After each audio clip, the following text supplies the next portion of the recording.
Welcome to the Heartbreak Chronicles, where every story is a raw reflection of life. Hit that subscribe button to stay tuned, give us a like to show your support, and share this episode with your friends. Don't forget to leave a comment and let us know what you think. Now, let's dive into today's story. My name is Adrian Hawkins and I am 40 years old, standing 6 feet tall and weighing about 180 pounds.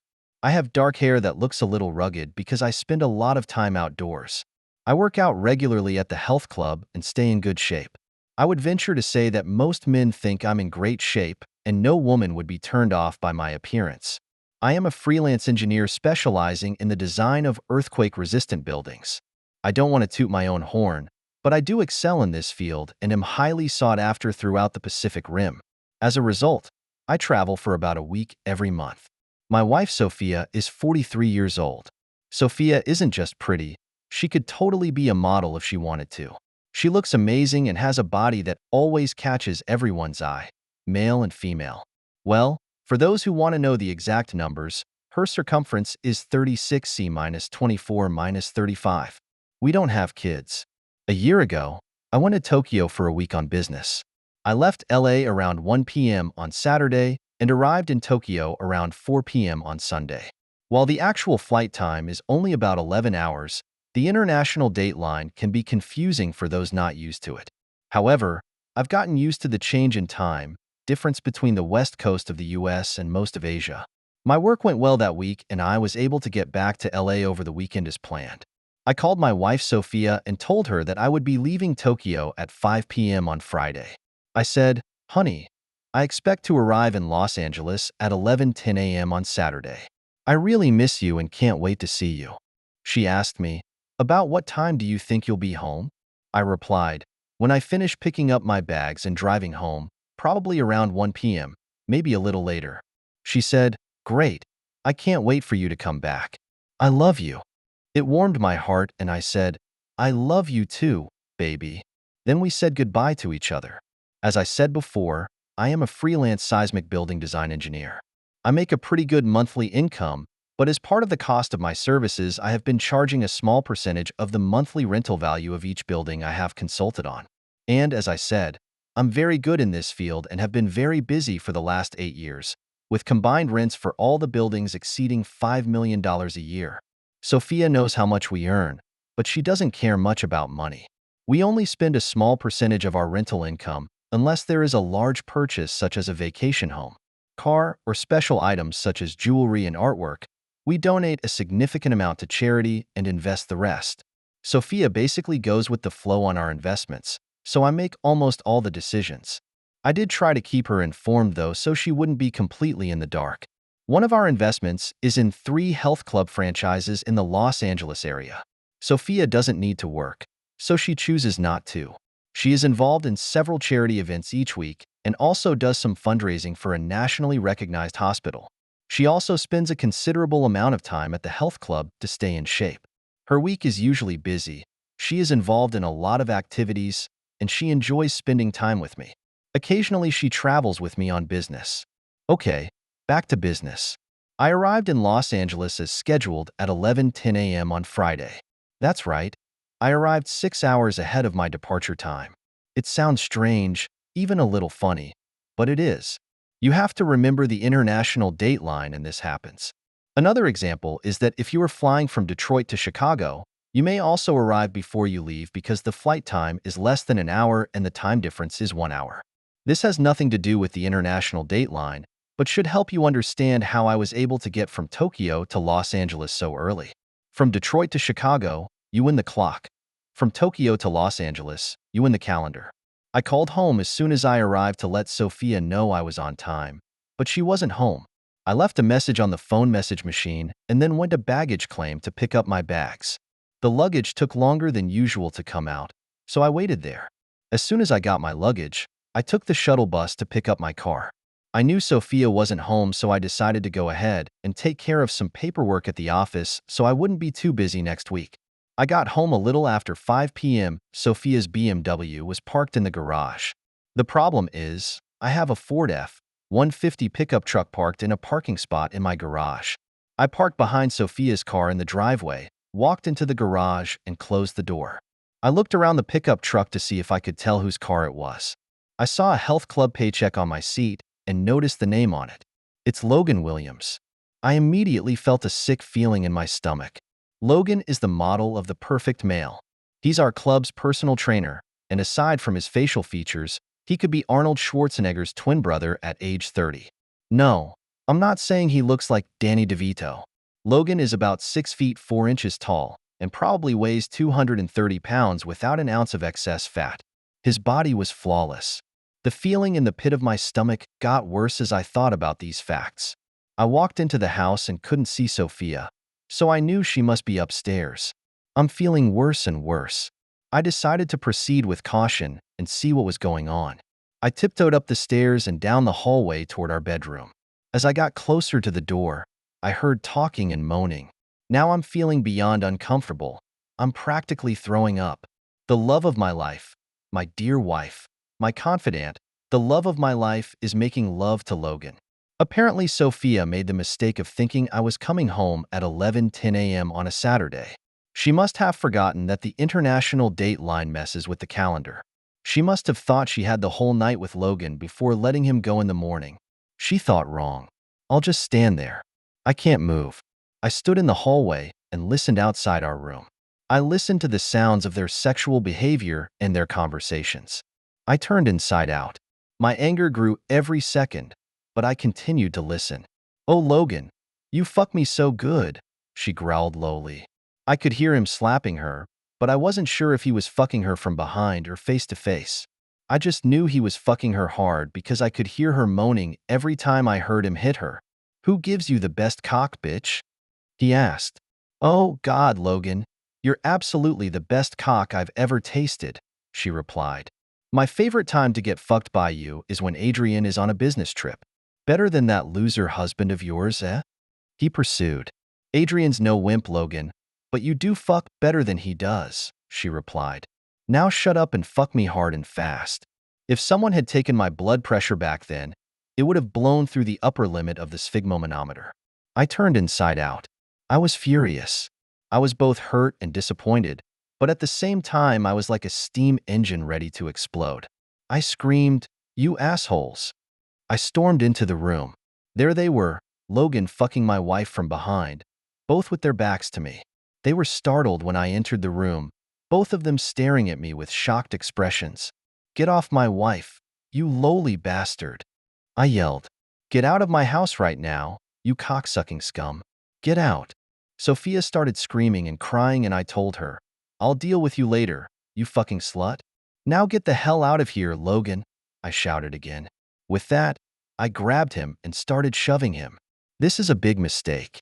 He felt guilty for fucking someone else's wife, and if I hadn't caught him, he probably would have left. I guess it wouldn't have taken too long. But I caught him, and he immediately took a defensive stance. Then I tried to take a swing at him. You know, it's always been said that the best defense is an offense, and he took that principle to the extreme. He grabbed my arm and pushed me back. Sophia was screaming for him not to hurt me, but old Logan didn't pay much attention to her words. He kept pushing me toward the back of the hallway, and when we reached the top of the stairs, he pushed me backward down the stairs. I fell. I hear Sophia screaming again. As I tumbled backwards down the stairs, I felt the sharp pain of broken bones, which became more intense in the seconds before I lost consciousness. When I regained consciousness, an EMT was kneeling beside me, applying a foam guard to the broken bone in my left arm. I had an oxygen mask on my face to help me breathe, and my chest, arms, legs, and head hurt like hell. They had me on a stretcher and were making final preparations to get me to the hospital. I signaled the EMTs that I was awake and wanted to talk. He took off his mask for a moment and started asking me questions, but I didn't have time to answer them. I said I didn't want my wife with me, or to see me or enter my hospital room. It was then that I heard her backpedal. "Oh, Adrian, no, please don't. I want to be there to take care of you." I was literally yelling. "No way. I don't want to see her face. You hear me?" Only it didn't come out like a shout. Instead, it was more of a grunt. "God, that hurts. I know I have a couple broken ribs and other serious issues." The EMT nodded in understanding. After some therapy, I finally got a chance to talk to the doctor. I was placed in the ICU in critical condition. The diagnosis showed that I had a concussion, a fractured left arm, for broken ribs, and a lung atrophy on one side. I had to breathe on oxygen, and the doctor put a tube in my side to help reinflate my lungs. While my condition did look bad, fortunately, I had no injuries to my neck or spine. Sophia made several attempts to visit me, but the hospital staff respected my wishes and did not let her get close. I don't answer any phone calls from her, and I tear up any written messages sent to me without reading them. When friends came to visit, they always said Sophia wanted to see me and talk to me, but I always refused. I was in the hospital for a total of 3 weeks, 10 days in the ICU and 11 days in the general ward. The police came by a couple of times to ask about the incident and tried to get me to press charges against Logan, but I refused. During this time, I have had a great deal of time to reflect on my life, look back and look forward. I was born with a short temper, and my parents knew this and always tried to avoid making me angry. While I still get mad about things sometimes, it's not often. Once I get really mad, everyone around me better stay away from me because I can get really scary. That's the state I was in when I walked into the bedroom. I would have been completely out of control, but unfortunately Logan is stronger than me. He subdued me despite my rage. When I was growing up, I got in trouble a lot because of my short temper. It's so bad that I'm always getting into all kinds of trouble. How did I control my temper, you may ask? In the years that followed, I learned to plot revenge in my mind. If someone wronged me, I would spend hours thinking about how to get back at them and how to make them pay for what they did. By doing this, my anger slowly subsided, and eventually I never actually carried out my revenge. It's like defusing a time bomb and life moves on. But this time, I knew things wouldn't simply go away like that. Lying in my hospital bed, I began to plot my revenge. I'm gonna kick Logan's ass, and I'm gonna punish Sophia too. I'm gonna make them pay. I quickly came up with a concrete plan. Now I just need to find the right people to assist me and put it into action when I get out of the hospital. I called Jack Burton, the manager of the health club we own. When he came to visit me in the hospital, I asked him to covertly investigate everything about Logan. He got a strange look on his face when I asked for this. Adrian, I already know something about Logan, but I will investigate his activities further, he said. What do you know, Jack? I pressed. Although his name has never been mentioned publicly, I am almost certain that he was responsible for the breakdown of several marriages of our club members, he revealed. Well, Jack, he's the reason I'm lying here right now, and the reason my marriage is in trouble, I said bitterly. I see, Adrian, he replied. I'll do what I can to gather specific information about him. Thanks, Jack. Keep this a secret until I tell you, okay? I admonished. Of course, he promised. Get well soon, boss. When Jack came back to check in with me, he told me there were rumors that Sophia and Logan had been cheating on me for 2 months. Logan is Sophia's personal trainer, and people at the club have heard him hitting on her many times, and she's never stopped him. All the female members like Logan because he is a handsome and dashing man, and most of them are speculating that he is having an affair with Sophia. Jack also told me that Logan slept with Sue Johnson, Mary Jo Lewis, Jane Baldwin, Sally Dorrell, and several other women. 3 couples have divorced because of it. One lady even had a nervous breakdown because of him, and many other marriages are in trouble. I told Jack not to take action for a while until I informed him. At that point, Jack can fire Logan for sexually harassing a member. This will be a quick and easy way to deal with the situation and will not have any negative impact on the club. After being discharged from the hospital, I returned home to see Sophia. She pleaded, "Please, Adrian, can we talk about this?" I replied coldly, "I don't want to discuss this right now. Sophia, I'm moving out for a while, but eventually I'll be back." I packed some bags and got ready to leave. "Sophia," I said, "I'm moving to an apartment downtown. Please don't come there or call me." After moving into a downtown apartment, I contacted all the people I needed to execute my plan and then waited patiently for my body to heal. Sophia called me every day even though I made it clear not to contact me. Eventually, I answered the phone, but I refused to see her or discuss what had happened, much less tell her my plans. Finally, the time was ripe for revenge. I asked Jack to arrange for Logan to be left alone at the club on Friday night, under the pretext of meeting a new client who needed a personal trainer. At 9:30 p.m., I walked into the club with 5 masked men. 3 of them were husbands whose wives Logan had slept with, and the other 2 were bodybuilders from our club. We brought them along just in case. Logan tried to escape, but we quickly surrounded him. After subduing him, we took him by van to a rundown motel in town. Those 3 cuckolded husbands did take some personal revenge on Logan. They took turns beating him, each saying, "This is for what you did to my wife and me." No serious harm was done, but I'm sure he won't soon forget the lesson. The bodybuilders tied him up. He was moaning, but basically not seriously injured. Even in my weakened state, I could easily control him. I made him realize that he was my prisoner for the next few hours. Then we started forcing him to drink. I also arranged for a local hair stylist to arrive at this time. A few minutes later, a knock sounded on the door. He came in with all his tools and started sizing up Logan. "Yes, sir," he said with a smile. "This is going to be my masterpiece, boss." I held Logan down and the hairdresser began his creation. He shaved off half of Logan's hair and one side of his eyebrow, and the long, flowing locks he was so proud of were gone. We all couldn't help but laugh and took pictures of him to remember. Then we demanded that he confess to all his misdeeds and videotape them. After that, we gave him another beating. On a whim, he was asked if he had videotaped his heroic deeds. Surprisingly, he actually recorded everything. We checked his cell phone, and all the behavior was clearly recorded there. It looks like he had planned to use these to blackmail the women. We even found a video of him beating me.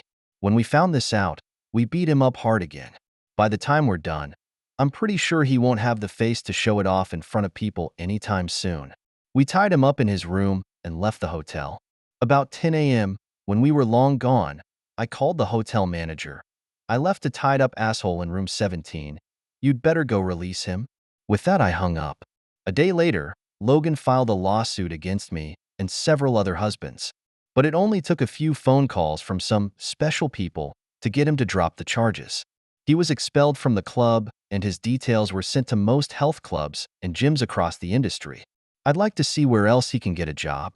Next, I need to deal with Sophia. I came home and handed her the divorce papers. I told her I was taking all the assets, but considering we had a great sex life, I would give her 10% of the total value of the assets as compensation, cash only, no involvement in investments, and no share of the house. I said coldly that she could go get a job and support herself. She began to cry and said she had made a mistake and begged me to forgive her. I replied unflinchingly, "It would be a real mistake if I forgave you." I pointed out that not only had she dishonored our marriage, but she had compared me to her lover in bed. I sneered, "You enjoyed his every thrust so much and wanted more. Now you're free to go to your stud and fuck him to your heart's content." Upon hearing this, she changed tactics and threatened to fight this divorce settlement in court. That's when I played the video I found on Logan's cell phone. I laughed and said, "Yeah, honey, go ahead and file a lawsuit. But let me tell you what's going to happen. You may get 50% of all my property, but you'll also suffer 100% of the humiliation that comes with this case. I'll put your sex tape on every roadside billboard. I'll make sure you're ostracized from all social circles. All your relatives and friends will receive this video. Your parents will receive a copy, as will every place you want to work in the future. You can gain in the short term, but in the long term, you'll lose." I played my trump card and then looked at her in silence. She cried harder and kept pleading with me to forgive her. She had no choice but to agree to my terms. I asked her to pack her bags and leave the house immediately. A few weeks later, we finalized our divorce in court. As I promised, I gave her a fair division of her assets. In fact, I gave her 20% of all assets in the settlement. A few months later, I finally regained my freedom. However, I did send that video to her parents. After they watched the video, they just sent me a short message saying that they had severed their relationship with Sophia. I haven't seen Sophia since. As far as I know, she moved to faraway Alaska, away from everyone. Now I will pay to fulfill my needs and am looking for a new love. I also have a Bernese mountain dog as a companion. Time flies, and 5 years have passed since that painful experience. I was sitting on the balcony of my new home on the beach, watching the sunset, and couldn't help but get lost in thought. My life has changed drastically over the years. I'm no longer the easily angered, hate-filled person I was. Through a long period of self-reflection and psychotherapy, I learned to control my emotions and gradually let go of my resentment towards Sophia and Logan. I realized that despite their indefensible behavior, my retaliation did not bring me true peace. Instead, it just prolonged my pain and kept me from really moving forward for a long time. My career is still thriving. I'm still an expert in earthquake-resistant building design, but I'm now devoting more of my energies to helping developing countries build safe, affordable homes. It gave me a new sense of purpose and made me feel like my life had meaning again. As far as my love life goes, I did try a few relationships, but none of them developed into a long-term one. I find I still have a hard time trusting people completely. However, I don't feel alone. My Bernese mountain dog, Max, is a loyal companion and I have a genuine group of friends. About Sophia, I heard she found peace in Alaska. She now works for a non-profit organization that helps victims of domestic violence. In a way, I'm happy for her. We all learned valuable lessons from that painful experience and strive to be better people. Logan, as far as I know, he left the fitness industry and now runs a hardware store in a small town. Life has taught him a lesson, but it has also given him the opportunity to start over. Looking back, I realize that there are no real winners or losers in life. We are all just trying to get through it and hopefully learn from our mistakes and become wiser. The fulfillment that comes from revenge is short-lived, and forgiveness, both for others and for ourselves, is what really gives us inner peace. I took a deep breath and felt the ocean breeze on my face. The sun had sunk to sea level and the sky was colored a beautiful orange-red. Max gently rested his head against my knee and I smiled as I stroked his head. Tomorrow, I will leave for a country that has been hit by an earthquake to help them rebuild their homes. Life moved on and I, Adrian Hawkins, finally found inner peace and a new purpose in life. This story taught me that true strength is not in revenge, but in how to recover from trauma and use your experience to help others. No matter what life throws at us, we have the power to choose how we respond, how we grow, and ultimately how we live a better version of ourselves. As night fell, I got up and walked into the house. Tomorrow is a new day, full of endless possibilities. I look forward to meeting every challenge and opportunity that life brings. Thank you for taking the time to listen to today's story. If you enjoyed it, please like and subscribe if you haven't already. If you have a story to share about your own or someone else's experience, please feel free to contact me. Take care.